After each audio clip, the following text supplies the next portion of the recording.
시험을 참는 자는 복이 있나니 이는 시련을 견디어낸 자가 주께서 자기를 사랑하는 자들에게 약속하신 생명의 면류관을 얻을 것이기 때문이라.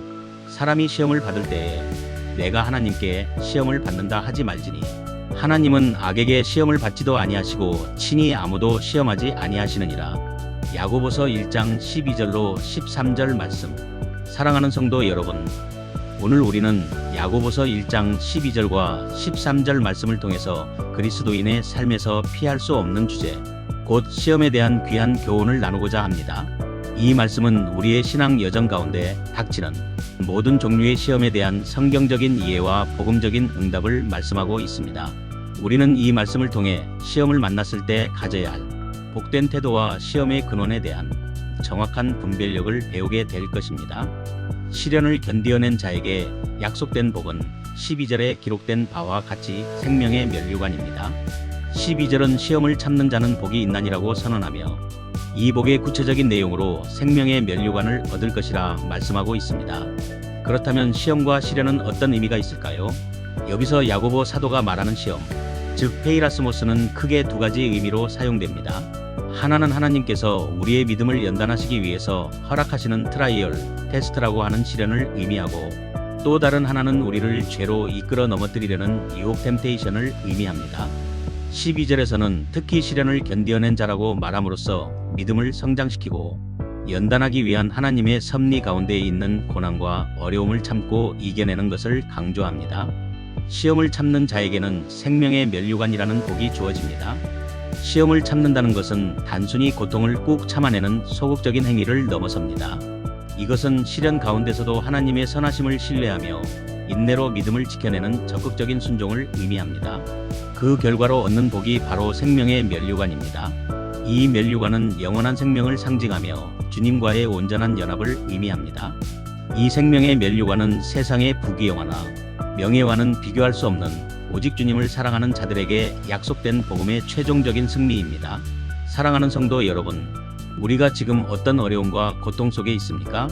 그 시련 속에서 낙심하고 좌절하는 것이 아니라 야고보서 1장 3절에 기록된 말씀처럼 이는 너희 믿음의 시련이 인내를 만들어내는 줄 너희가 알미라는 말씀을 기억하며 소망 가운데 인내해야 합니다. 우리의 인내 끝에는 우리를 사랑하시는 주님께서 반드시 약속하신 생명의 면류관, 곧 영광스러운 구원의 완성이 기다리고 있기 때문입니다. 하나님께서는 시험하지 않으신다는 사실을 알고 시험의 근원에 대해서 정확히 분별할 수 있어야 합니다. 시험을 참는 것이 복되다고 했지만 13절은 우리가 시험에 대해서 매우 중요한 분별력을 가질 것을 촉구합니다. 사람들은 고난이나 유혹에 직면했을 때 종종 그 책임을 하나님께 돌리려고 합니다. 왜 하필 나에게 이런 고난을 주십니까?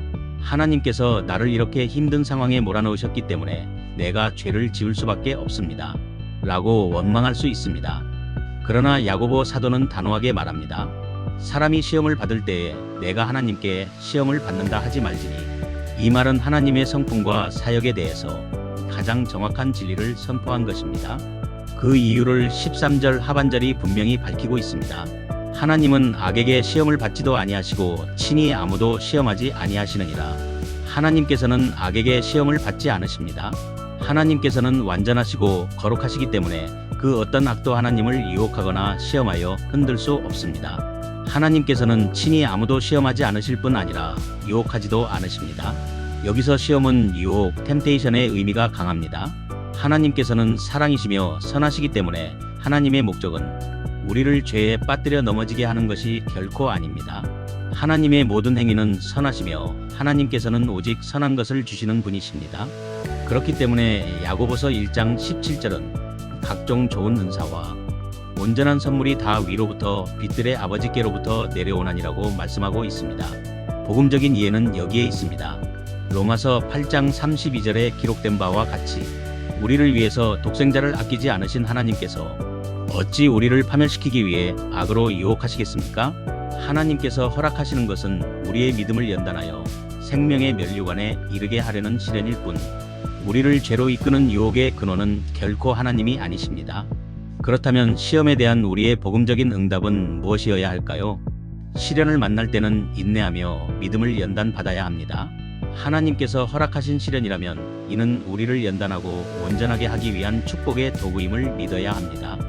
예수 그리스도께서는 모든 고난과 시련을 인내로 통과하셨고 그 길을 따라가는 자에게 생명의 면류관이 약속되어 있습니다.